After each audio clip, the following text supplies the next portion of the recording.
COVID-19. When do you Yeah. go on a bicycle journey? Apparently, you go on a bicycle journey, and Golden Jenny would like to know about that. And she's in Norway, so Okay. you're getting love from Um, Norway on that question.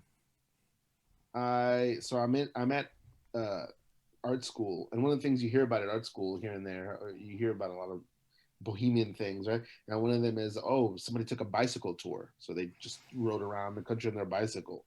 And you don't hear about that shit in East New York or even in Southwest Florida. You don't hear about that shit. Well, I went to high school in Southwest Florida, right? You don't hear about that shit, but you hear about it in art school in Savannah, Georgia. So I was like, oh, that stuck in my head. Then I'm living in New York, probably about 3 4 years. Still doing the same stuff, surrounded by artists in New York. And It must be crazy though, just to be an artist at that time in New York City. Like I'm in Montreal, you're in New York City. Your shit sounds cool just because you're in New York City. Oh yeah, and then that time, I mean, this is post 9/11 New York, so this is Williamsburg, Brooklyn.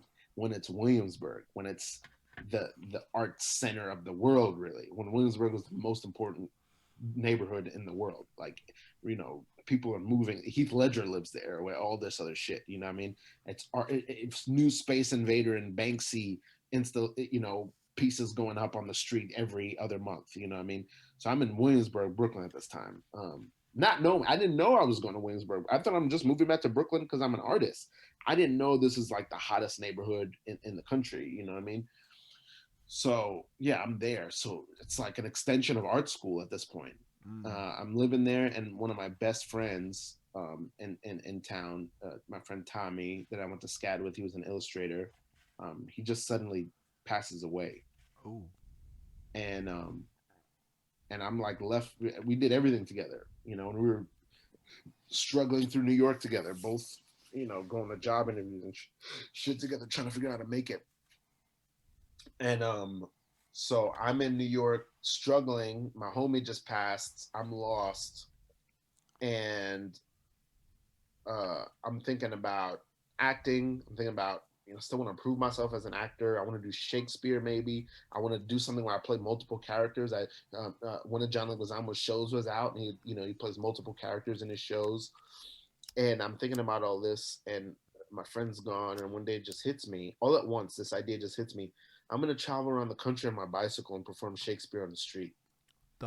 wow, Golden Jenny, good question. So I got How, dude? Wow. You could just make a Twitch out of telling stories. Just save. Maybe you should save the juiciest shit. Maybe give me some of it. But like, fuck, just go on Twitch and talk about that for like 2 hours at a time, and you'll be set for fucking life. Are you kidding okay. me? You're golden.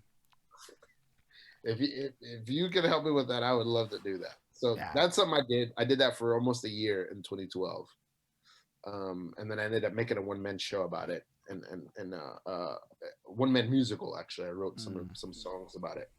Um, so yeah, that's something I did in 2012. That was hugely formative for me in So many you many went ways. all around and did I went three-quarters of Shakespeare. the way around the United States. Yeah, and I perform Shakespeare, and I perform scenes.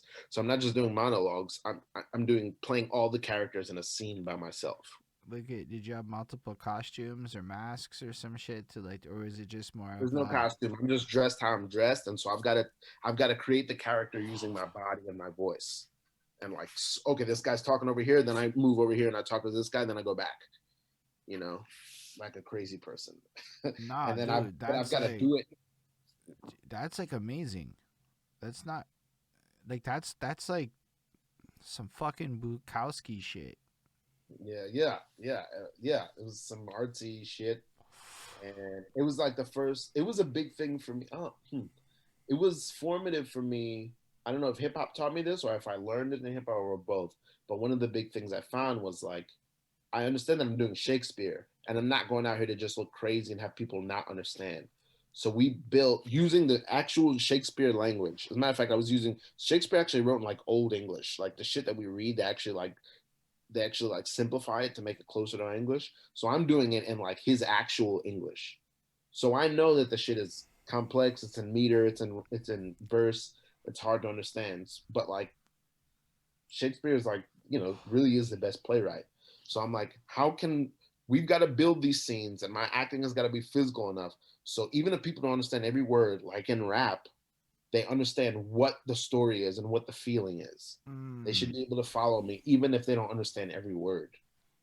Um, and Yeah, so I built it that way, and I remember I would ask people all the time, could you follow the story? And they're like, yeah, I know, I could see. Okay, she likes him, but he's mad at her, or whatever it is.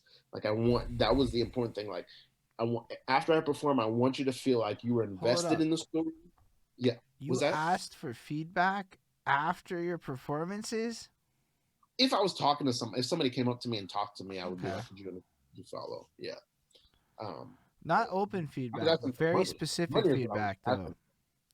Yeah, say that again. Just to be clear, because feedback's a very big term. I actually, like, part of my day job is to deal with feedback, so I think about it vaguely. But the specific nature of the one thing you cared about, you asked for feedback on from the general audience. Could you follow the story? I would always ask. I ask that in my raps too. If I do write a rap that has a story, because it's like it doesn't matter how good it is or how clever if you can't follow it and you're not emotionally invested, it doesn't matter. So Mm. I've got to solve the design problem to make that happen. So the same with the Shakespeare, and that was really important to me. I knew that when I said I did Shakespeare, like people would be like, "Well, I don't know if I'm educated enough," and I that was fighting to crush that. Um, One of my spiritual mentors, because I never met him, was a man named Joe Papp, who was like a poor Jew from Brooklyn who created Shakespeare in the Park.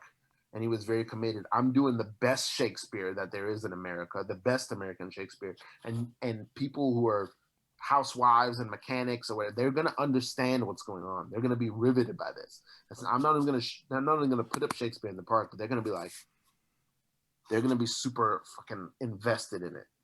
And Yo, you're dropping yeah, big knowledge nuggets. I don't even think you know how good you are at the things you're good at.